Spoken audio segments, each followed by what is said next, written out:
Expresión política. Tras las líneas del pluralismo y la libre expresión. Con Pablo San Martín Rodríguez. Expresión política. La mejor ruta de opinión. Expresión política. Se inicia en este instante.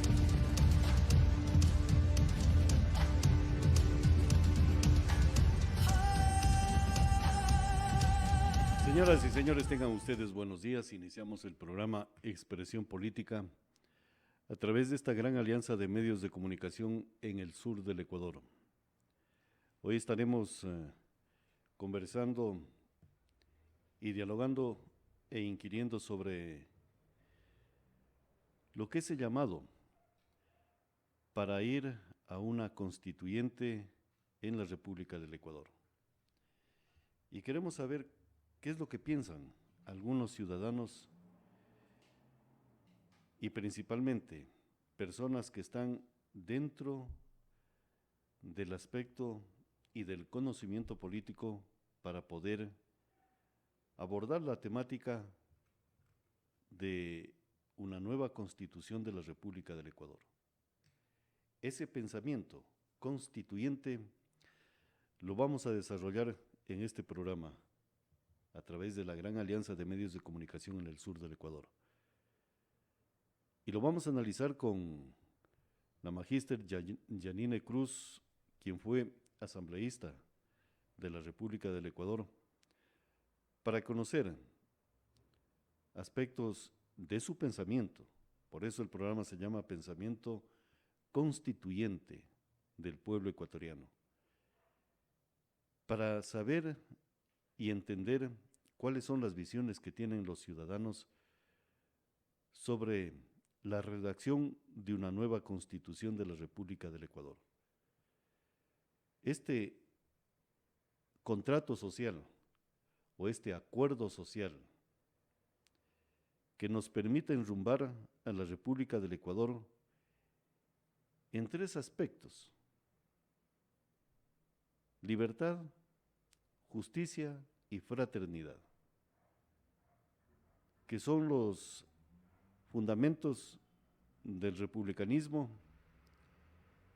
y cuyo sistema fundamenta tres poderes de Estado. Para conocer la temática y conocer lo que piensan los ciudadanos sobre esta nueva articulación constitucional que, a criterio personal, y siempre vamos a hacer referencia desde el día de hoy en todos los noticieros de prensa radial y Noticias Planeta al Día, e incluso vamos a ver si proyectamos un producto comunicacional en el sentido de exigir que las autoridades de la provincia de Loja soliciten al presidente de la República del Ecuador o al Consejo Nacional Electoral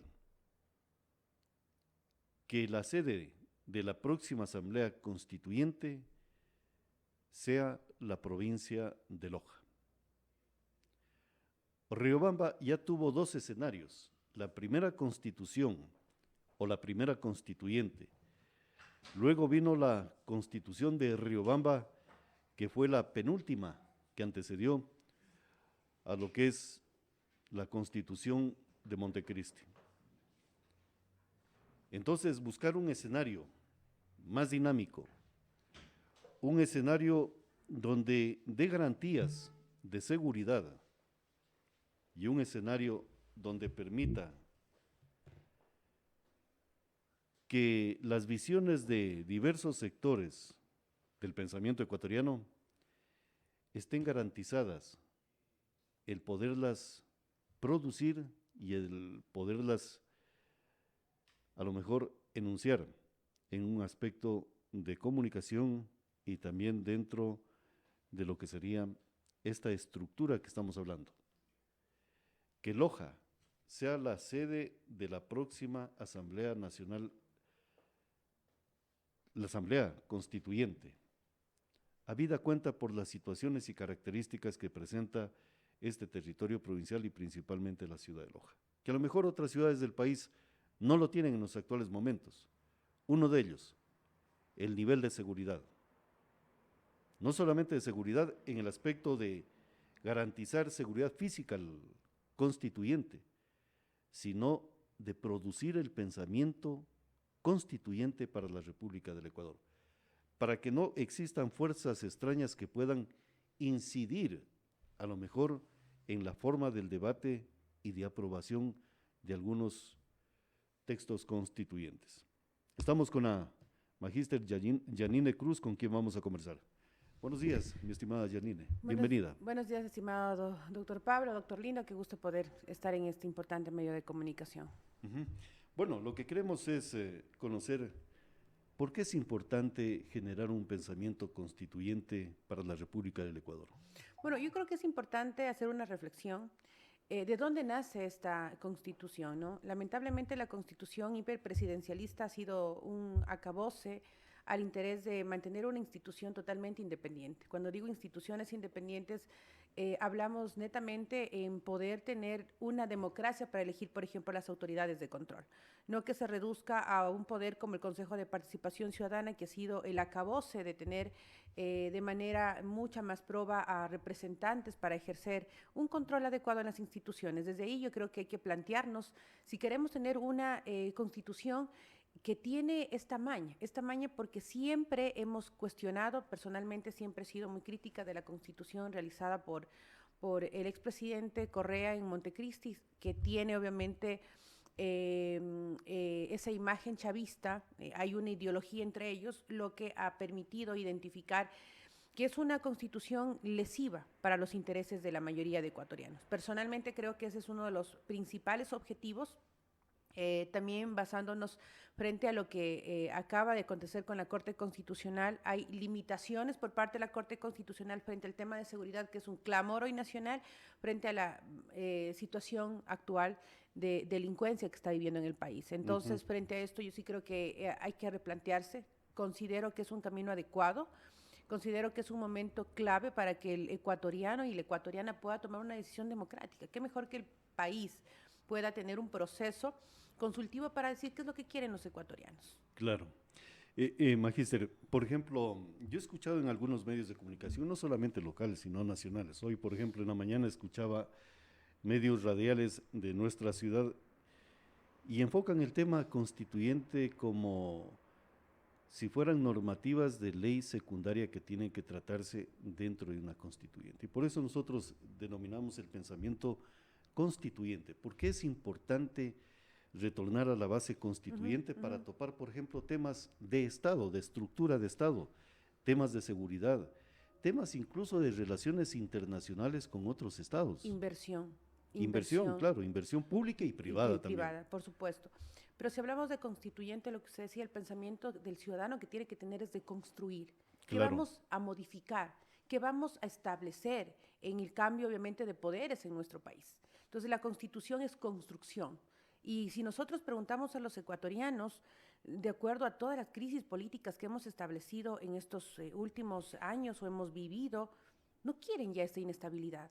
O sea, los datos per cápita de inversión realmente en nuestro país por cada ciudadano es 12,80 centavos, a diferencia, por ejemplo, de Perú, que tiene 180 dólares, $300 en Colombia. Y otros países que obviamente demuestran que hay mayor equilibrio económico y una mirada atractiva para la inversión privada. Desde ahí hay que entender si queremos mejores condiciones de tener instituciones sólidas, instituciones independientes, si queremos mejorar obviamente ese coqueteo internacional para que lleguen los recursos a nivel obviamente país. Desde ahí, ¿qué queremos construir? Entiendo que son 8 temas que el Ejecutivo está planteando, mesas de trabajo para poder establecer una hoja de ruta. Me parece indispensable el tema de seguridad, me parece que no se puede dudar en el tema del Consejo de Participación Ciudadana. La Corte Constitucional en su momento ya en el dictamen dijo que no lo puede hacer mediante enmienda, ni reforma obviamente parcial, obviamente eliminando ciertos requisitos, pero lo ideal es eliminar con ese tentáculo que lamentablemente hemos evidenciado, lo que acaba de pasar, por ejemplo, en los últimos meses en el país. Tener a representantes de la Liga Azul, que es representantes a un sector político sin ningún pudor ni temor de hacer las cosas como ellos tienen una hoja de ruta. Y hay que establecer algo, doctor, yo creo que es importante, no por criticar al gobierno de Rafael Correa. A veces la gente dice, déjenlo tranquilo. No, es que no podemos nosotros dejar de decir las cosas por su nombre. La inestabilidad que fue luego de la ruptura entre el morenismo y el correísmo, ¿quiénes fueron los que lograron presionar para que exista una estabilidad? Fue el correísmo. Yo fui parte de esa Asamblea Nacional.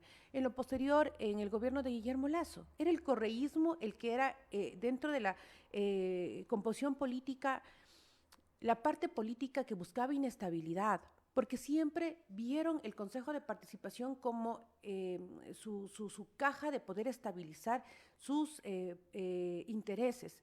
Ahora con el gobierno del presidente Noboa, ¿quiénes son la oposición? Es el correísmo. Entonces, que nos quede claro que la inestabilidad viene de un sector político claro. Y hoy ellos están tratando de rasgar las vestiduras, hablando de honestidad, de transparencia y de democracia, cuando en la realidad y en la práctica no hemos evidenciado.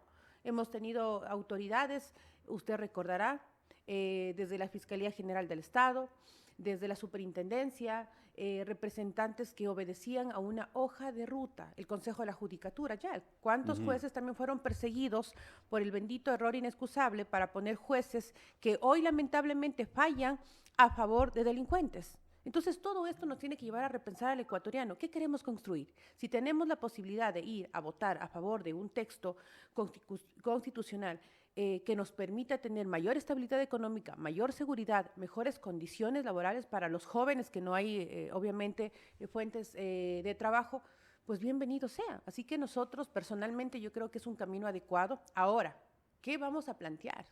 Ese es uno de los otros temas que abordamos con interés político, con interés público, de qué es lo que va a pasar en la constituyente. ¿Hay un camino realmente estable? Ahora, por el voto de plancha, evidentemente serán las dos fuerzas políticas que calen en una asamblea constituyente. Claro, ahora la cuestión sería, por ejemplo, las informaciones o los hechos que se han producido en la República del Ecuador, a lo mejor detallan una información que todavía no es muy visible y no se la ha debatido profundamente, como por ejemplo, el Foro de Sao Paulo, el Foro de Puebla, el socialismo del siglo XXI está en las calles de la República del Ecuador el día de hoy en una supuesta protesta que dice la Constitución, resistencia y el derecho a protestar. Perfecto. Ese es uno de los insumos. El otro insumo es la Corte Constitucional asume superpoderes en la República del Ecuador cuando la misma Constitución de ellos no le permite. Y asume lo que lo escuchaba el presidente cuando alguien le preguntaba que la supremacía o los superpoderes de la Corte Constitucional y él le decía, el único que es aquí supremo es el pueblo. Sí. Y la majestuosidad. Y, claro, y el Consejo de Participación Ciudadana que prácticamente se convierte en la Secretaría de Talento Humano del correísmo Así o de la es. Constitución de Montecristi. Desmontar esos elementos o esa información sí va a incidir en el pensamiento constitucional de la gente. Sí, yo creo que es importante, y siento yo que la gente está cansada de la crisis política, siento yo que la gente está cansada de que no existe una respuesta por parte del Ejecutivo. Yo, haciendo la comparación con el gobierno anterior, creo que es sano que tengamos una persona que tome decisiones. Que tome decisiones, que no estemos dudando de poner claras evidencias de que se puede cambiar a raíz, obviamente, de presentar un texto al país. El tema del Consejo de Participación, si nosotros empezamos a recordarle al ecuatoriano, era realmente, como usted decía, la Secretaría del Correísmo. Ellos querían tomarse la fiscalía. Lo que pasó con el señor Verduga es una vergüenza para el país. Nosotros no podemos permitir que esta gente llegue al poder. ¿Por qué son tan desafiantes con el país? ¿Por qué quieren siempre el caos? ¿Por qué quieren buscar el poder? Porque hay un sinnúmero de delitos que se tienen que todavía juzgar. Por eso hay un expresidente prófugo. Hay un expresidente que está coqueteando mucho con gobiernos como por ejemplo el mexicano, que tiene el aval y el pensamiento y directriz, por ejemplo, de Gustavo Petro. Entonces, esa tendencia, lamentablemente, está muy cercana, nos guste o no reconocer, al crimen organizado. Nosotros no podemos ser tibios frente a esas decisiones. Hoy hemos evidenciado un país que sí necesita un cambio. Creo que el país está en ese hartazgo con la posibilidad de decidir. Espero que obviamente se pueda tener una campaña en donde le expliques al ciudadano y la ciudadana qué conlleva la constituyente, qué va a votar el ciudadano. Por un lado hay responsabilidad de los funcionarios públicos, de los asambleístas constituyentes, pero también hay una decisión importante. La madurez ciudadana tiene que primar. Tiene que establecerse, obviamente, un cambio también de pensamiento del ciudadano. ¿Qué queremos para el país? ¿Volver, obviamente, a una crisis política donde el presidente no dure ni un año? Recordemos lo que pasó con el presidente Lasso. Presentó una interesante consulta y ¿qué pasó? Perdió. Pero son procesos donde yo creo que es saludable lo que está haciendo el Ejecutivo, donde plantear soluciones claras, donde se tiene que, obviamente, que hablar las cosas por su nombre y presentarle al país. La Corte Constitucional, por ejemplo, no puede tener una corte política. No puede chocar con el Ejecutivo. Yo creo que es importante tener una madurez institucional en donde tengamos, claro, una hoja de ruta. Aquí hay que cerrar filas a favor del país, a favor de la democracia, a favor, obviamente, de un sistema que permita mejores condiciones para los ciudadanos, ¿no? Mire lo que pasó en Chile, después de, creo que 18 reformas a la Constitución de Pinochet, es que el presidente Boric llama obviamente una consulta. Entiendo que el voto allá no es obligatorio, es facultativo, y claro, la izquierda fue la que llegó a votar, pero cuando vieron que era muy garantista, exageradamente garantista, se pronunció el pueblo chileno, y de hecho es muy similar a la Constitución del Ecuador, la que presentaron en su momento. Entonces, todo esto nos lleva a entender de que los cambios son necesarios, más aún ahora cuando se tiene, por ejemplo, sentencias como las de ayer, donde les limita a tener normativa para que, por ejemplo, la fuerza pública haga su trabajo. Si usted le pregunta a una madre de familia, a un profesor, a un estudiante, si quiere mayor seguridad, evidentemente le va a responder que sí, pero si los jueces constitucionales se enmarcan en que el paraguas de la madre de la ley superior no permite más allá, entonces cambiemos la Constitución. Claro.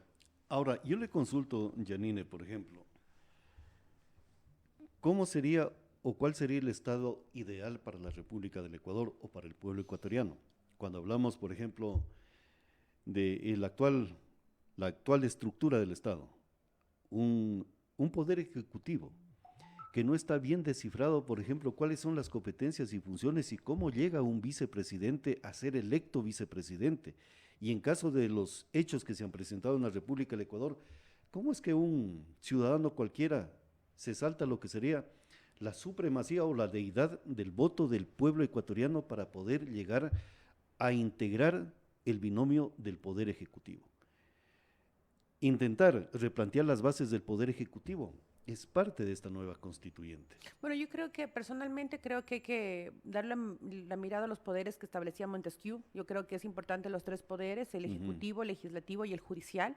Hay que entender qué queremos: jueces que den habeas corpus a los delincuentes o jueces que realmente estén a favor de la justicia y tomar claras decisiones a favor, obviamente, de un Estado donde la justicia sea una realidad y no sea una presión a favor de cierto sector, ¿no? Dos, no sé si planteen, por ejemplo, el tema de la bicameralidad, no sé si sea un Senado, no sé si exista, obviamente, ¿qué sería lo el pertinente? Congreso, porque claro, tú planteas, por ejemplo, un juicio político donde estableces ciertos análisis para ver si el funcionario puede llevarlo a un juicio político y el Senado es el que resolverá. Veamos realmente cuál es el planteamiento por parte del Ejecutivo. El Consejo de Participación Ciudadana tiene que desaparecer, es una de las obligaciones que tiene esta Asamblea Constituyente. El tema, por ejemplo, también de cuáles son los requisitos para ser asambleísta. Veamos cómo resuelve, obviamente, esta propuesta por parte de los asambleístas constituyentes. Son los temas que se deberían, obviamente, abordar, pero retomando a su planteamiento sobre las decisiones, el papel que cumple un ejecutivo es indispensable. Yo creo que no podemos perder esta oportunidad para ajustar a favor de una estabilidad democrática condiciones que permita que el ejecutivo tenga claro el camino, cuáles son, hasta dónde puede obviamente un presidente tomar decisiones y cuáles serían los límites de un presidente. Claro, hablemos los tres poderes que usted plantea del sistema republicano. Así es. El poder ejecutivo, pero como poder, no como función ejecutiva, tal cual el día de hoy está en la Constitución de Montecristi, que a lo mejor allí está el gran problema, porque el problema es la vicepresidencia de la República, y allí se puede instaurar una monarquía, porque imaginemos, pongamos un caso, ¿cuál era el sueño del señor que pasa en Bélgica?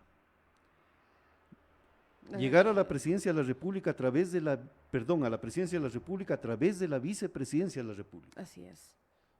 ¿Por qué? Porque la vicepresidencia de la República no condiciona que sea mediante votación popular, sino simplemente una terna electa por cualquier entidad del Estado ecuatoriano. Nos pasó a nosotros cuando estuvimos en la Asamblea, fue terrible. Sí. Exactamente. Fue inestabilidad. Entonces, modificar todo ello en el poder ejecutivo, ¿cómo hacerlo?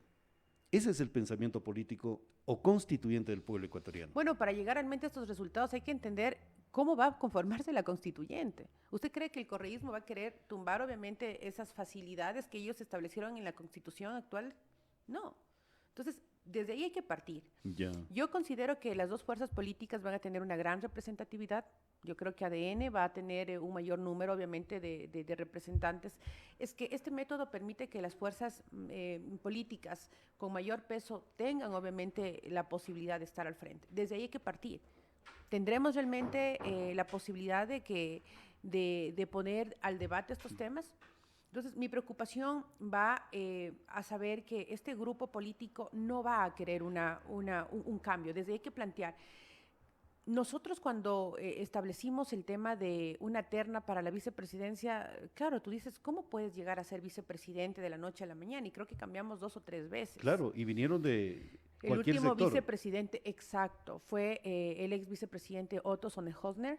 Y claro, tú veías que inclusive dentro de esta presentación de las ternas había diferentes sectores. No se puede reducir a una decisión popular, obviamente, en esta facilidad de poner cualquier representante. Lo que usted decía, doctor, es verdad. El expresidente quería ocupar la vicepresidencia para luego suceder al presidente Moreno. Él lo ha establecido públicamente que había un condicionamiento, o poner un vicepresidente. Cuando salió Jorge Glass, yo recuerdo, mandaron una terna, estuvo María Fernanda Espinosa, estuvo la ex asambleísta de Guayas, se me fue, donde establecían cierto interés de estar ahí. No creo que sea un cierto interés nacional, sino llegaban obviamente a tener una maniobra y un camino político que no iba a favor obviamente de los ecuatorianos. ¿Cómo vamos a trabajar eso? Yo creo que cuando un presidente por A o B motivo no está, tiene que sucederle evidentemente la vicepresidencia. Pero ¿en qué condiciones? Exacto, ¿en qué condiciones vamos a hacer? ¿Cuál es el perfil ideal para que llegue a ser un estadista? Y también la gran pregunta, si tú como candidato a la presidencia buscas un binomio que no está a la altura de las circunstancias políticas, no le presentes a un binomio que no está en la capacidad. Porque si nosotros entendemos, ¿para qué está un vicepresidente? Para sucederle en su momento la ausencia de un ejecutivo, de un presidente. Claro. Entonces, no es menor cosa elegir un binomio como adorno, ¿me entienden? Pero con limitaciones. Por supuesto. Incluso con la misma programación de quién fue electo presidente. Porque a la larga, imaginemos un vicepresidente cuando lo reemplaza definitivamente a un presidente, ¿qué es lo que intentan hacer? Poner su propia planificación y programas. Y sus propios intereses, claro. Evidente. Entonces, ¿quién tiene que buscar la seguridad del poder ejecutivo? No son los partidos y movimientos políticos, sino el ciudadano. Así es. ¿Qué tipo de poder ejecutivo necesitamos para la República del Ecuador? ¿Por qué? Porque el mayor o el mejor cargo de esta estructura es la presidencia de la República. Y la presidencia de la República es el pueblo ecuatoriano. Sí, por supuesto. Si tú votas por un candidato a la presidencia, le estás endosando el futuro de tu vida, de tus hijos. Y de tu gobierno, para que te digan cómo gobernarte. Por supuesto. Entonces, no, yo sí considero que es importante debatir, por ejemplo, estos temas. Que los errores que hemos evidenciado en los últimos gobiernos nos sirva para ajustar esas posibilidades o esa salida para no respetar la democracia. Yo coincido plenamente con usted. Yeah. Veamos cómo se constituye la Asamblea Constituyente. Veamos cómo se conforma, porque eso es indispensable. El país necesita un cambio de texto, evidentemente, es el requerimiento. Hay más del 70 y pico % de ecuatorianos que confían en que cambiando el texto constitucional mejorará los días. Claro. Pero veamos desde ahí si existe, obviamente, en estas mesas de trabajo, el apoyo. El correísmo dudo que quiera, Perfecto, obviamente, ya. cambiar. No, y está así el escenario ecuatoriano. Ahora, yo quiero toparle el otro poder del republicanismo, que es el parlamentarismo. Ujú. Pero en estos dos poderes hay un tema de actividad política, el populismo. ¿Cómo lo borramos al populismo del poder ejecutivo? Esa es la gran pregunta, porque hay sitios donde hay mayor aglomeración o concentración de población los que determinan la suerte del poder ejecutivo e incluso del Parlamento ecuatoriano. Bueno, o sea, lo ideal tendremos que verificar si hay un país que está con una madurez y con un conocimiento de saber qué es lo que elige. Lamentablemente, el populismo es parte, ¿no? Lamentablemente, de nuestra política, ¿no? Es lapidario porque tú llegas a ofrecer cosas casi que no puedes cumplir y al momento de la decisión le mientes al ciudadano o a la ciudadana. Pero sí considero que es importante que recaiga esto en las organizaciones políticas. Porque ¿quiénes son los que nos van a nosotros a gobernar? Los que están en la papeleta. Son las organizaciones políticas las que te ponen los hombres y mujeres para representarte. Ahora, hablemos del tema de este segundo poder legislativo. Yo recuerdo cuando estuvimos en la Comisión de Enmiendas, trabajamos el tema de la bicameralidad y hablamos con varios expertos sobre el tema de que sí es necesario para el país la bicameralidad, por la situación, por la clase de representación que teníamos en la Asamblea Nacional, muy complicado los elementos que teníamos en la Asamblea porque primero no tenían claras la responsabilidad de un legislador. Pero alguien decía con toda la verdad, no es el método, es la calidad del legislador. Es ese político que llega con discursos populistas y en el momento de votar a favor de una ley que ofreció, se vende por 4 lentejas. Y olvidemos, obviamente, que fue representante de cierto sector. Entonces, hay que hacer también un mea culpa de las organizaciones políticas, de la calidad de legisladores, de la falta de formación política y que dentro, obviamente, de este sistema importante que si se establece una bicameralidad o nuevamente se reduce el número de legisladores, establezcamos que sea gente proba, gente que pueda ayudar a sumar a un país donde la estabilidad lamentablemente tiene que ser uno de los primeros objetivos y donde tengamos un acuerdo nacional. Yeah. Desde ahí yo creo que hay que hacer un análisis de la condición. Ahora, yo no sé, después obviamente de este proceso, cuántos movimientos y partidos políticos queden, porque la reforma del Código de la Democracia es interesante. Aquí van a tener que tener buenos candidatos que sumen liderazgos para tener el 5% que hoy obliga la normativa. Entiendo que el reglamento ya acaba de salir, el reglamento del Código de la Democracia, y eso también suma a tener partidos sólidos, partidos con trayectoria, donde tengas figuras representativas, ¿no?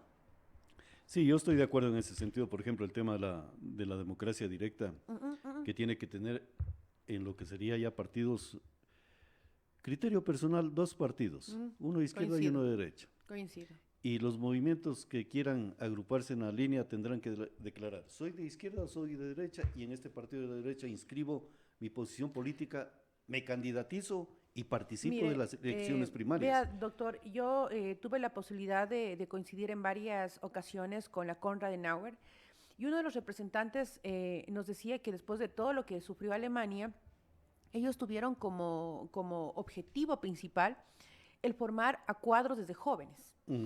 No solamente al que quería llegar a la presidencia, sino inclusive al equipo que podía acompañarle al individuo. Claro. Jóvenes formados, jóvenes que conocían su historia, jóvenes que conocían la realidad en datos, cifras. Y claro, no improvisas. Tienes a una gente con todas las posibilidades de asumir un cargo público, ¿no? Aquí no. Los Aquí formaron no. allí. Entonces, yo coincido que dentro, obviamente, de las estructuras partidistas debe, pues, existir, obviamente, también esta madurez para el relevo, para saberse retirar en política, para saber dar la mano a esas futuras generaciones pero con partidos de alquiler, partidos donde tenemos casos excepcionales y escándalos de corrupción, como por ejemplo el tema de Arroz Verde, que han servido ¿de qué? De partidos de alquiler, y hay que decir, movimientos que se han prestado para lavar dinero, movimientos que han sido vendidos a cierto sector, también con tentáculos al tema delincuencial. ¿Qué país te esperas cuando tienes un partido de alquiler que por debajo hay dinero ilegal? Bueno, nosotros siempre le calificamos los vientres de alquiler a los partidos que se alquilaban para producir es que es un negocio, cualquier elemento. Es que es un negocio.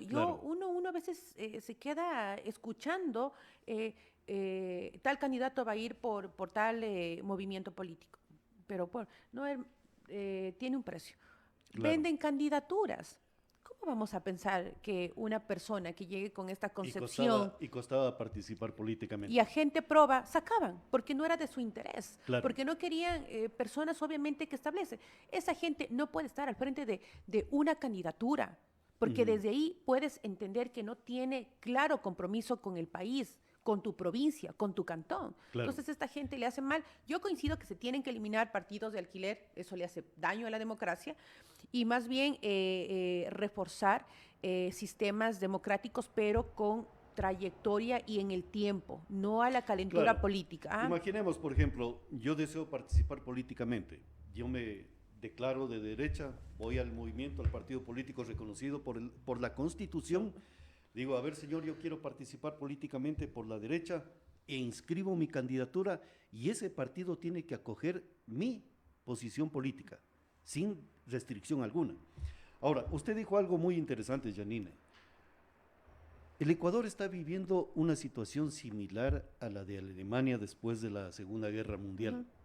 Salir de las leyes de autorización y ir a lo que es la ley fundamental de Alemania.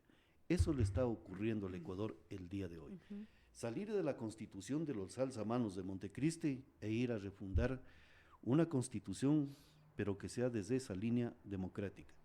Yo le consultaba cómo evitar el populismo. Y el populismo en la Asamblea Nacional Legislativa sí está metido allí. Total. Y le voy a decir cómo. ¿Cómo es que la provincia de Pichincha elige cerca de 18 asambleístas? La provincia del Guaya, similar situación. Manabí, similar situación. Loja, 4. Tungurahua, no sé si son 5 o 6 que está eligiendo. Me parece que son 5. La provincia de la Suay elige 6 o 7. Loja, 4. Le pregunto, tal cual está estructurada la forma de cómo se eligen asambleístas, ¿no cree que allí está el desbalance de lo que sería la discusión parlamentaria equitativa de acuerdo a las jurisdicciones territoriales? Por supuesto, porque cuando uno presenta una normativa hay que ser muy hábil políticamente. Eso a mí me pasó con la enmienda 272. Tenían terror de que esto no se apruebe, por ejemplo, porque pensaba Guayas que se le iba a restar económicamente para el tema vial. Claro, y tenían 18 votos. Y por supuesto, y claro, evidentemente empezó una presión, pero logramos obviamente llegar a consensos, pedimos el apoyo de todas las prefecturas, por ejemplo, del país para establecer una hoja de ruta con exprefectos y logramos cambiar el discurso, ¿sí?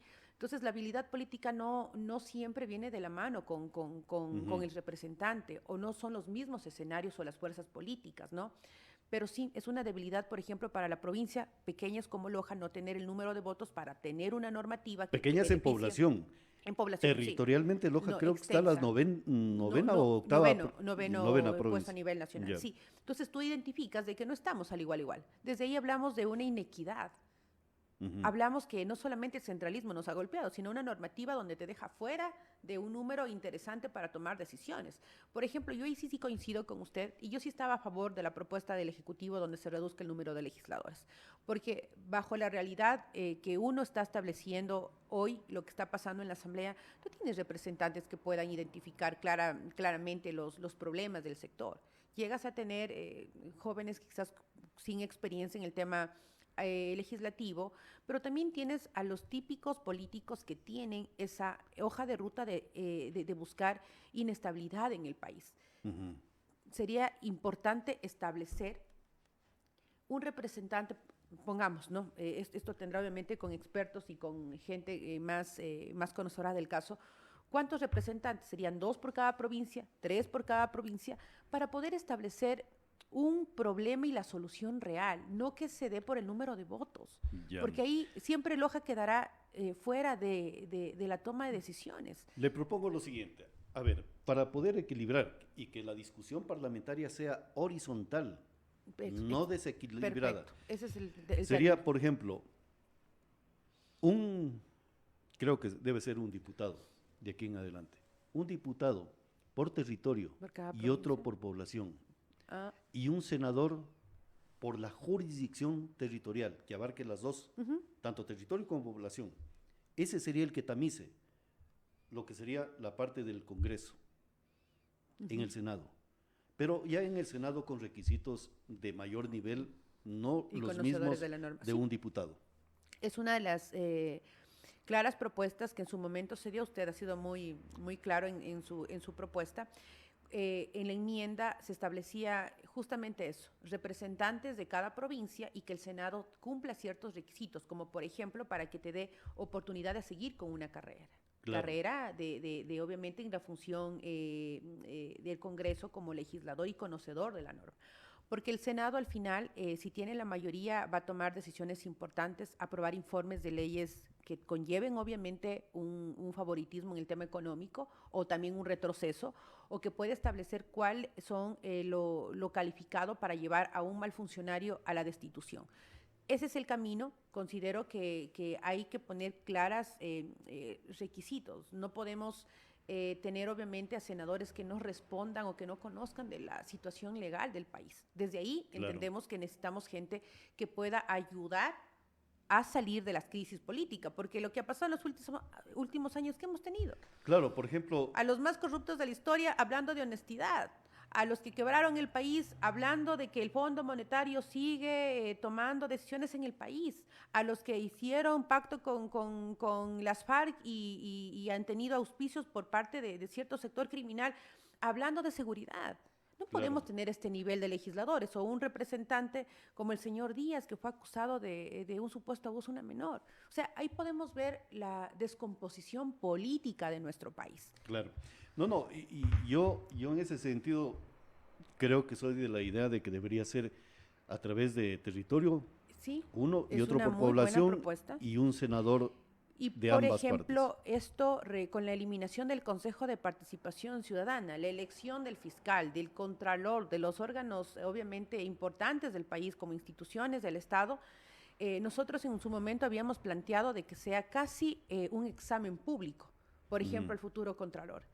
Experiencia, cuántos años ha estado obviamente al frente de su profesión, de su trayectoria, que sea impoluto, que abarque obviamente la satisfacción de un parlamento y de un senado donde rigurosamente va a ser cuestionado. Y si es una persona con todas las cartas crediticias, tanto morales como de trayectoria, venga a servirle al país. Entonces también tú permites tener una democracia activa, real. Claro. No se reduce obviamente a tener un Senado de solamente votar Pero, por cumplir votar. ciertas Imagínese, obligaciones. por ejemplo, un Senado que se tenga y se elige el Contralor de la República del Ecuador. De pronto un senador le entró la duda y quiere saber cómo vivía, por ejemplo, el actual Contralor en la ciudad de Loja. ¿Quiénes son sus amigos? ¿Qué es lo que hacía? O sea, si representa o no a cierta tienda política. De pronto Puede ser. compraba en la tienda del frente y le iba a preguntar, señora, ¿cómo compraba él sus cosas? De pronto la señora va a decir, no, sí pagaba, me quedó debiendo. Entonces son valores que aparentemente no son importantes, pero en la vida pública, en temas de Estado, juegan mucho. Sí. Sí, indudablemente. Adicional a esto, yo sí creo que deberían tener ciertas responsabilidades, más aún de las que hay en la normativa, por ejemplo, lo que pasa en los partidos políticos, y sanciones. Sanciones a los representantes por ponerte cualquier figura que no cumpla con las expectativas ciudadanas, ¿no? Y esto conlleva también a tener esta clase de legisladores o parlamentarios que tomen decisiones claramente identificadas con lo que usted dice, con cumplir ciertos requisitos, con no comprar conciencias, con establecer obviamente parámetros que el país quiera. Si tú le preguntas, ¿quieres un fiscal no corrupto, que no se venda, todo el país va a decir que sí. Claro. Si quieres un contralor que no tenga juegos bajo la mesa, te va a decir que sí. Entonces, desde ahí también viene el tema de refundar la patria, como le han llamado, yo digo, de recuperar la institucional del Estado, porque la Constitución tiene que obligarnos a tener un cambio de mentalidad, identificando obviamente que las instituciones tienen que ser estables, tienen que ser probas, tienen que ser honestas y sobre todo tienen que tener al frente personas que cumplan obviamente con ciertos parámetros y que respondan a un país. Ahora, en este tema electoral de los dos poderes, del Poder Ejecutivo y del Poder Legislativo, mi estimada Janine, ¿metemos los colegios electorales similar como es en el republicanismo americano o nos mantenemos con dos métodos que yo los califico de dictatoriales, el método de Hunt y el Western?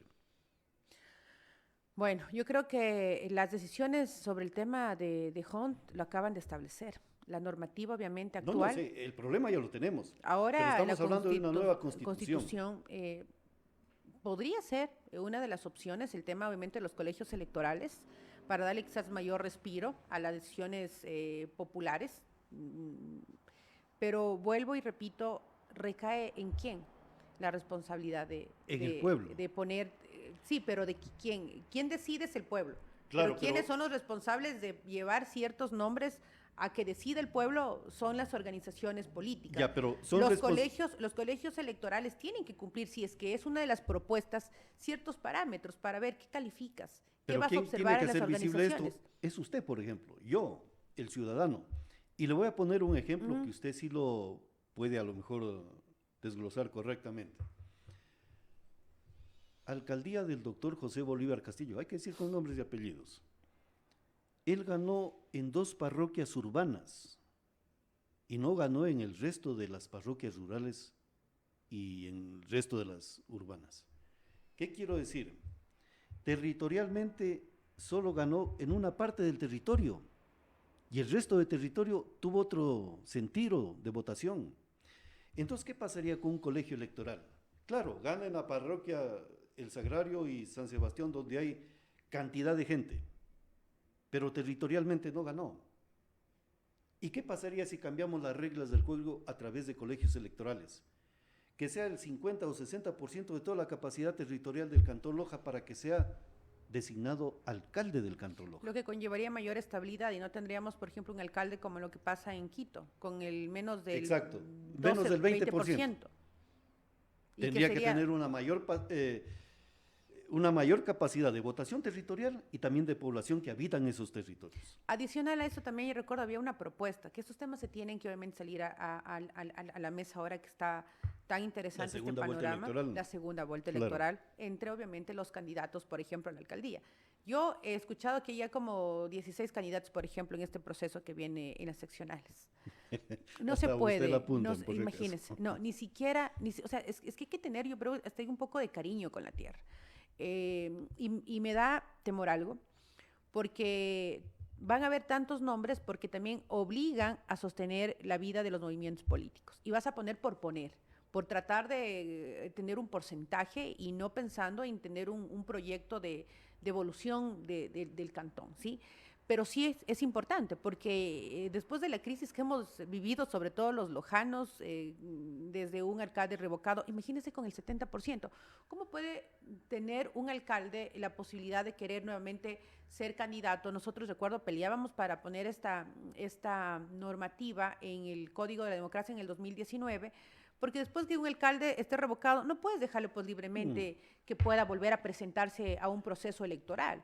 Y no le puedes llamar democrático. ¿Por qué no? Porque no contaba con el aval ciudadano. Tiene que tener también un precedente de castigo. Claro. Si no hizo las cosas bien, que por lo menos tenga ese escarmiento público de no presentarse a un proceso. ¿Y esto qué? Queda un precedente también para las futuras autoridades. Luego de esto, el fallecimiento del exalcalde Bailón, asumió igual una concejal que lamentablemente tampoco pudo responder administrativamente. Y ya conocemos el último episodio, lamentablemente, de Loja. Y esto, ¿a qué llega? A repensar en cómo podrías buscar estabilidad de gobierno local. Claro. Y es una de las propuestas, por ejemplo, lo que usted dice, uno de la segunda vuelta que podría ser entre los candidatos que saquen la mejor votación para que el ciudadano vaya a votar porque considere idóneo, y ahí seguramente va a ganar con el 50-60%, que logra tener mayor legitimidad que lo que usted dice, de un candidato, por ejemplo, con el 12%. Y los colegios electorales tendrían una gran participación, se democratiza totalmente más y también conllevan a poner las reglas del juego claras frente, obviamente, a situaciones como la que estamos estableciendo. A ver, por ejemplo, lo que es los gobiernos seccionales, tendremos que ponerle la mirada, porque no es posible, por ejemplo, y usted señaló dos ejemplos muy claros, y yo le señalo el último. La actual alcaldesa del Cantón Loja está gobernando el Cantón Loja durante el periodo que tiene que completarse para el que fue electo el señor Franco Quesada, que fue removido de sus funciones. Pero ella no juramentó ningún plan de trabajo. Ella no está obligada a completar absolutamente nada de ninguna planificación. De aquí para adelante, qué buena observación. En adelante simplemente la buena voluntad de ella. Exacto. ¿Cómo podemos darle legitimidad y legalidad por la siguiente razón que le voy a razonar? Ella fue electa concejal, no alcalde, que son dos cosas muy diferentes. La votación de ella es de concejal, que yo creo no llega ni a los 10,000 votos. Es solamente de un distrito electoral. La de un alcalde es de todo el Cantón Loja. ¿Cómo garantizamos legitimidad e idoneidad? ¿O es necesario replantear a lo mejor que no sea únicamente el candidato a alcalde, sino un binomio para la alcaldía del Cantón Loja? Sí, yo la verdad considero que es novedosa primero esa propuesta, porque frente a las situaciones que hemos establecido, cualquier concejal, a ver, cuando uno quiere ser candidato a la concejalía te establece ciertos objetivos, pero muy distinto es llegar a administrar la cosa pública. Claro. Totalmente distinto. Claro. Y es evidentemente lo que decía. Quizás no puedas tener experiencia en el tema administrativo, pero también tiene una gran responsabilidad en el equipo con el que tú haces, obviamente, ciertos convenios. ¿Para qué? Para sacar adelante una administración. O sea, yo escucho realmente estas propuestas y yo creo que eso debería tratarse en los procesos, evidentemente en la mesa que trabaja en el tema de las elecciones, sobre todo la estructura seccionales. Sí, pero sí es novedoso porque dices, bueno, si mañana yo de candidata, usted va de candidato a la alcaldía, yo voy de su binomio, entiendo si por A o B motivo, por un viaje a nivel internacional, usted me cede, sabe que quizás dejas a una persona, primero de confianza, claro, dos, que está preparada para asumir obviamente tu responsabilidad, y tres, y no haces que el cabildo se comience a fisurar por la intención de quién llegará a ocupar nuevamente la administración municipal y quién será luego el binomio. Yo creo que estos vacíos que hay en la normativa se podría tranquilamente acaparar, debatir y buscar obviamente si hay un consenso. Sería realmente importantísimo, lo que evitaría es un montón de situaciones como pugnas internamente, inclusive en el cabildo, ¿no? Que todos estén maquinando cómo tumbar. Lamentablemente es así. Claro, me envían un mensaje que me parece medio interesante, se lo voy a leer. Nada más. Ellos fueron repudiados, dicen el chat. Claro, él fue mediante votación popular. Eso es lo más legítimo que puede haber. Claro, él fue revocado del mandato. Y en esta nueva constitución, la revocatoria del mandato tiene que significar una sentencia de por vida de que no puede presentarse a ningún proceso electoral. Coincido. Yo creo si tú tuviste la posibilidad de administrar y si llegaste a hacer todo lo contrario, a buscar el hasta caos, allí llegas. Ya no estás a la altura para estar en ningún cargo público. Yo coincido. ¿Por qué? También, ¿cuál es la lección que puedes dejar en esto? De que cualquier funcionario no puede llegar a ser autoridad de tu cantón, de que cualquier persona que mal utilizó fondos no puede llegar otra vez a utilizar fondos del ciudadano. Nosotros tenemos un sinnúmero de evidencias de la pésima administración. Y otra vez un sujeto que falló en el tiempo en su administración, no puede querer llegar a administrar obviamente la vida de los lojanos, ¿no? Claro. Así que sí sería interesante y de hecho yo sí creo que podría presentar ciertas alternativas donde podrías buscar también la estabilidad en los diferentes gobiernos locales que nos hace muchísima falta. Mi estimada Janine, estamos conversando sobre cómo sería una nueva constituyente, el pensamiento constituyente del ciudadano ecuatoriano, porque hemos tenido suficiente capacidad o a lo mejor insumos desde 1979 hasta la presente fecha de cómo era el republicanismo. 21 en Constitución. En Montecristi se alteró el republicanismo, pusieron otro modelo, otro sistema de gobierno de 5 funciones. Yo no sé dónde, en qué sitio está la doctrina o la filosofía política de las 5 funciones, simplemente en el Foro de Sao Paulo, yo allí he visto eso. Ahora, yo quiero topar algo. Hablamos del Parlamento, 2 cámaras, incluso por población y territorio, pero en los gobiernos seccionales tenemos un problema, que casi es similar a una pequeña dictadura. La alcaldía controla orden del día, controla el Parlamento, controla la administración y controla la participación ciudadana. Allí no hay división de poderes. En esta Constitución le damos la potestad para que el Cabildo sea un parlamento pequeño que elija a su propio presidente y ellos elaboren el orden del día. Discusiones. Sí, realmente me pongo a pensar, y es importante. Yo creo que ese es el ejercicio que deberíamos hacer los ciudadanos. La propuesta que usted traslada a los gobiernos locales es por la experiencia que uno ya ha vivido de tener Claro. autoridades autoritarias y que han hecho mucho daño, obviamente, al desarrollo de un cantón. Yo considero que el cabildo tiene que ser, obviamente, ese cabildo que pueda responder a la normativa para mejorar un cantón. Usted fue concejal. Sí. ¿Cuáles eran las labores de ustedes? Era fiscalizar, legislar y el control político. Pero claro, hay que entender, un cabildo muchas de las veces siento que no está como preparado para políticamente para responder a favor de un cantón. Siento que más predomina una agenda política, Ya, perfecto. lo que acaba, por ejemplo, de acontecer. Yo no es que justifique los errores de la administración que acaba de suceder, ¿no? Ya. Cuestiono que trataban, por ejemplo, de comparar, y me parece una irresponsabilidad gigantesca, tratar de poner a la misma situación la revocatoria que la remoción. No.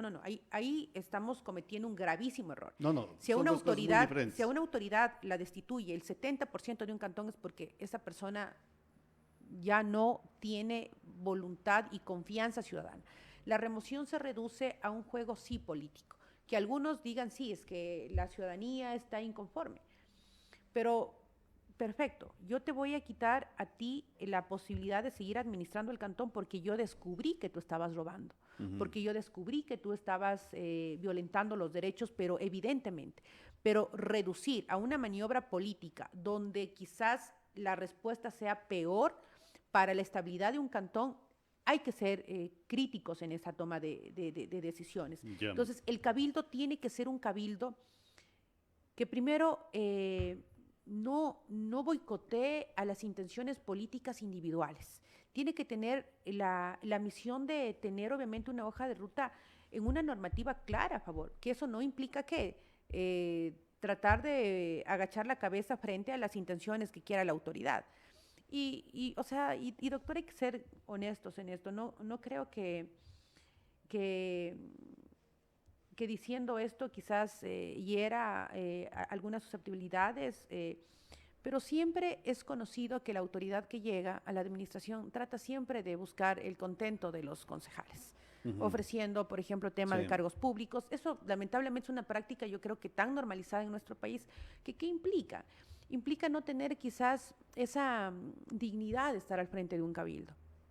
Yo lo viví con el exalcalde. A mí me ofreció un sinnúmero de situaciones cuando era el voto de la vicealcaldía, usted recordará. Pero yo sí creo que hay que tener clara cuál sería también la responsabilidad de un concejal. A un concejal, yo no sé cuál fue el último concejal que se lo destituyó y por qué se lo destituyó. Me parece que uno de ellos fue también el ex concejal Juanito Medina, ¿no? No recuerdo exactamente. No recuerdo, no- pero no también, recuerdo. ¿cuál es la responsabilidad de un concejal? Claro. ¿Por qué podrías, exacto, por qué podrías también sancionar a un mal elemento dentro del cabildo? Sí, no solamente hablemos de las responsabilidades, porque responsabilidades, la norma puede decir un sinnúmero de temas, pero cuando te evidencias cometiendo un tema que no va de acuerdo a la norma, no ha existido una sanción Sí. donde tengas quizás miedo de dejar ese precedente para que te destituyan, ¿no? Entonces, sí siento que falta ajustar la normativa frente a la representación que tenga un cabildo con realmente intenciones legislativas y normativas, pero sobre todo identificar cuáles son las mesas de trabajo y si están idóneamente preparados. Por Sí. ejemplo, yo recuerdo el cabildo de Quito contaba ya con asesores. Yo le digo mi experiencia. Cuando fui concejal, obviamente, Acá tiene que ver yo tenía que golpear las puertas de juristas. Yo soy comunicadora social y hay temas que nosotros no los identificábamos. Entonces, que o acudías a un exalcalde, o acudías a un exconcejal, o acudías a un jurista con la finalidad de entender ciertas prácticas, porque la habilidad política está siempre presente. Entonces, ¿qué implica también? Que el concejal tiene que tener una asistencia legal. Claro.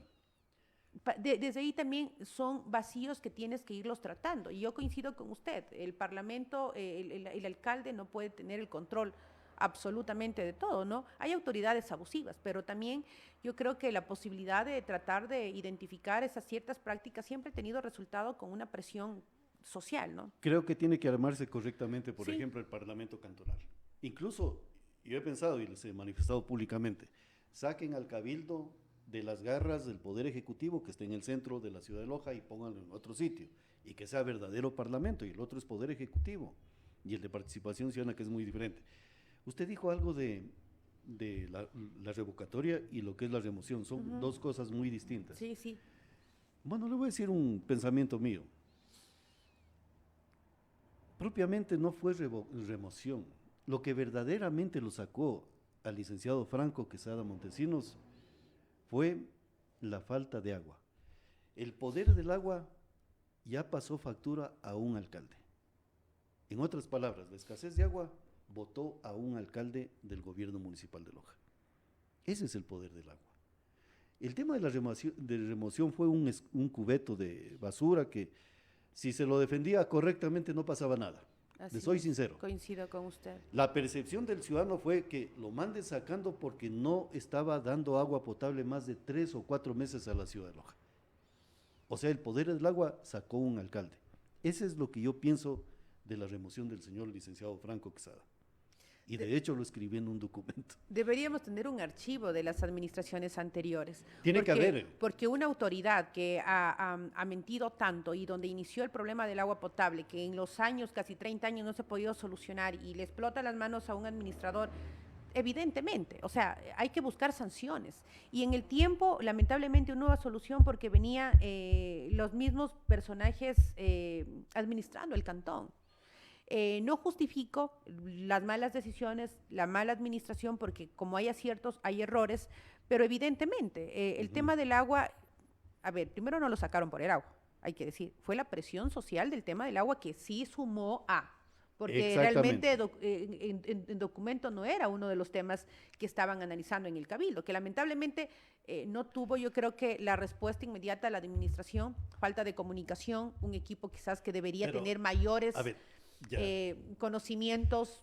Pero usted me lleva a otro lado ya, licenciada Yanine, cuando me dice, no fue el agua. No, o sea, fue parte de. Bueno, sí. El concepto del agua, el agua tiene un poder y tiene poderes secretos de geopolítica en ese sentido. Yo me refería al documento que presentaron en el Cabildo. Sí, pero digo, ¿por qué usted me lleva a otra situación? Okay. Me lleva a la Asamblea Nacional Legislativa actual, que el asambleísta que representa la Revolución Ciudadana de Loja dijo, el agua no viene del grifo, sino de la montaña. Tamaño error de apreciación. Cuando el agua llega por el grifo, significa que hay gobernabilidad. Y si no llega por el grifo, significa que no hay institucionalidad para el agua. Eso es lo que yo creo. ¿Y por qué le digo? Y en esta Constitución tenemos que refrendar correctamente lo que son los recursos naturales. Sí, ¿Cómo es que el error de Montecristi sobre el tema gobernabilidad del agua del sur del Ecuador se lo perdió porque en Montecristi dijeron, eliminen la Subcomisión Ecuatoriana Predesur, le quitamos gobernabilidad al recurso hídrico en una cuenca que es binacional. ¿Y quién está aprovechando? El momento que el Ecuador quiera utilizar el recurso hídrico, vamos a tener un problema de orden internacional. Así es. Entonces, por ejemplo, y allí entra el Senado. A ver, ¿qué hicieron? Esto está mal. Y entra un proceso de investigación, pero de sabiduría. Es muy diferente al tema del trabajo de un asambleísta o de un congresista.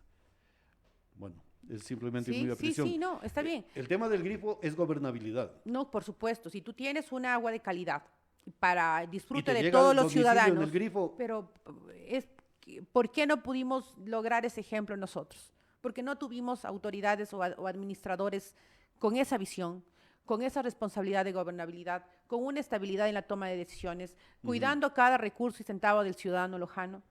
Evidentemente. Entonces, ahí sí puede hacer un comparativo. Cuando yo decía tener un archivo, porque yo creo que cada cabildo que llega debe conocer los errores, traspiezos o aciertos de la administración anterior. O sea, no, luego de unos 10 años vengo con un nuevo discurso y diciéndole a Loja, yo dejé el proyecto. No, fueron administraciones que fallaron en el tiempo. Y yo considero que dentro de esa documentación se tiene pues también que calificar.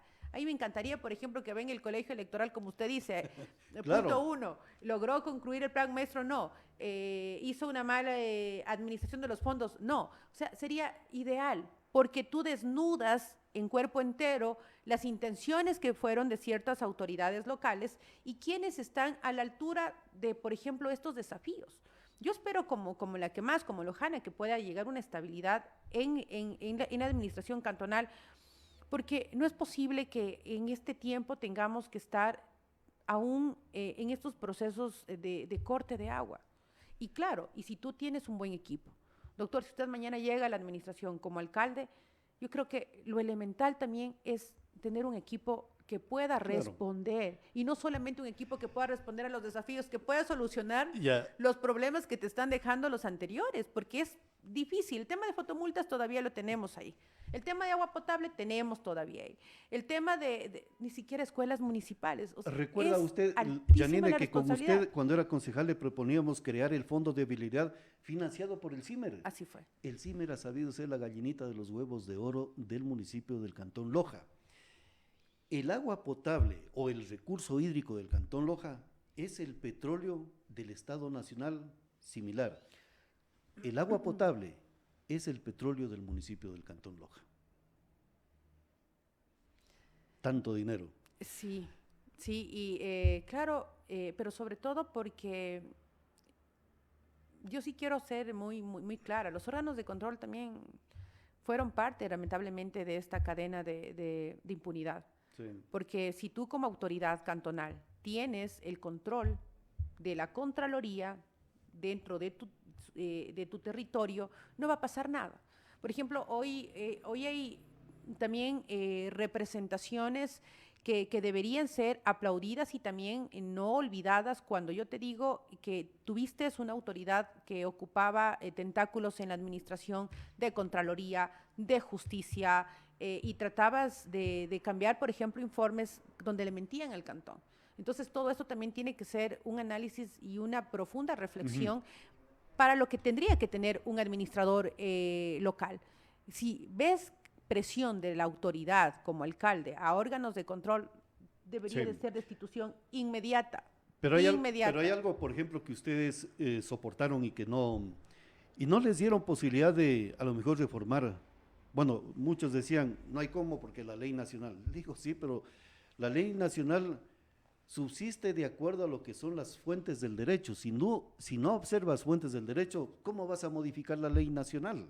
Entonces yo parto de una situación. El gran problema que tienen los gobiernos municipales, y eso tiene que ser una discusión también constituyente, es de instaurar el juicio político a los jefes departamentales. ¿Por qué? ¿Qué es lo que le decían a usted, señora licenciada? El alcalde, a un jefe departamental no se lo puede llevar al cabildo a un juicio político porque es designado por el alcalde. De máxima confianza. ¿Y quién le paga el sueldo a ese funcionario público? Los ciudadanos. El contribuyente, Así exacto. Es. Y si el contribuyente financia a través del impuesto, es la obligación de un concejal llevarlo a decirle, señor, venga para acá, explique por qué no hay agua potable y usted está cobrando un sueldo. ¿Qué le parece el juicio político a los jefes departamentales? No, sería ideal porque usted me trae a los momentos cuando yo fui concejal y yo recuerdo cuántos jefes departamentales no nos entregaban información. Y claro, por más exhorto a la autoridad de que no cumplía con la responsabilidad, era solamente letra muerta y no pasaba nada. Y seguía, Claro. ¿por qué? Porque inclusive había cierto interés de la autoridad de tenerlo al representante ahí, por ejemplo, de agua potable. Y yo recuerdo en aquel entonces hubo un tema tan fuerte del tema de la zona de tolerancia. ¿Usted recuerda de los Claro. terrenos? Después de cuántos años tuvimos que acceder a documentación para decir, señor, se tomó los terrenos. Pero si hubiese en aquel entonces existido un control político o por último un concejal que tenga la posibilidad de frenar el atropello de cierto administrador, estaríamos hablando de otra realidad del cantón o el tema de fotomultas. Y mire lo que es la vida. Voy a contar algo que nunca he contado. Yo por coincidencias de la vida lo encontré al representante de esta empresa. Ya. Pero por coincidencias yo veo una persona que me mira y digo, bueno, le conozco a él. Y me dijo, en algún momento yo tendría que hablar contigo, porque yo tuve presión de la autoridad para hacerte daño, cuando visité el Cabildo. Fue casi obligado para tratar de limpiar la mala administración del alcalde, pero claro, habían jefes departamentales donde obedecían la hoja de ruta del alcalde, donde tenías una empresa que le metía la mano al ciudadano lojano en el tema de fotomultas, y tú dices, ¿cómo puede pasar esto después de tantos años? Y me dijo, no, estuvieron en lo correcto. De hecho, el alcalde hasta a mí me dañó financieramente. Entonces, fue colateral el daño no solamente a los ciudadanos, había tenido problemas con esta empresa de fotomultas. Evidentemente, si tú tienes una autoridad que pone a un funcionario a cumplir direcciones de otro interés que no sea público, chao, que tenga el concejal la posibilidad de exponerlo públicamente y tanto sea la evidencia que no le quede más remedio a los otros concejales que destitución. O sea, sería ideal porque obligarías también a tener funcionarios claves para la toma de decisiones en la administración. Claro. No, hoy usted debería estar en la constituyente, definitivamente. No, usted también. No, es una discusión muy abierta. No, y de hecho, los programas que vamos a desarrollar de aquí en adelante van a ser así. O sea, no vamos a estar diciendo qué le parece la Constitución. No, temas cómo creemos que debe ser. Yanine, muchísimas gracias por haber estado aquí. Doctor, gracias. Más bien, me encantó este diálogo con usted y que esta clase ya, perfecto. de programa siempre Perdón, venga. Disculpe que le interrumpa. Claro. Bueno, yo me ratifico en algo. De defender o la idea de que Loja sea sede de la constituyente Me parece una gran nueva idea. que se va a dar. Yo leí esto en algunas redes sociales, frente obviamente a la posibilidad, sería fenomenal que venga la Asamblea Constituyente a nuestro territorio. Primero porque sería un tema también de seguridad, no tienes tanto conflicto como lamentablemente otros cantones, otras provincias, ¿no? Pero sobre todo por lo que represente para los lojanos. La situación económica de nuestro sector es dura, no solamente por el centralismo, evidentemente la toma de decisiones nos ha aislado. Escuché ayer con agrado las palabras del Ejecutivo que habló de Zapotillo. Qué lindo que el Ejecutivo hable de uno de los cantones más deprimentes que hay, donde el tema económico no está llegando. Ojalá podamos hacer eco de esto. Entiendo que tentativamente está Riobamba, por históricamente lo que representa. Claro, pero ya ha señalado dos constituyentes ya. Dos constituyentes, pero esperemos que pueda dar una mirada a este sector. Sería hermoso que podamos tener obviamente esta asamblea constituyente también por lo que representa Loja, lo que va a representar para el país. Históricamente, darle una mirada con esta recuperación de nuestro país, también identificar que desde aquí, desde el sur, se puede también hacer cambios importantes, de que Loja merece mejores recursos, que también por esta zona fronteriza necesitamos tener un mayor abrigo por parte de las autoridades. Yo siento que sería una propuesta interesante. Así que vamos a hacer el esfuerzo para que llegue el mensaje al presidente. Perfectamente. Muchas gracias, Yanire, por haber estado Gracias, aquí. doctor. Bueno, a ustedes, amigos, gracias por la sintonía. Quiero enviar un saludo a Amparito Fierro, que se halla en sintonía de este programa Expresión Política. Un saludo, Amparito. Y bueno, a ustedes, gracias por su gentileza de permitirnos ingresar a sus hogares. Un buen día. La Alianza Informativa. Diario La Hora. SR Radio.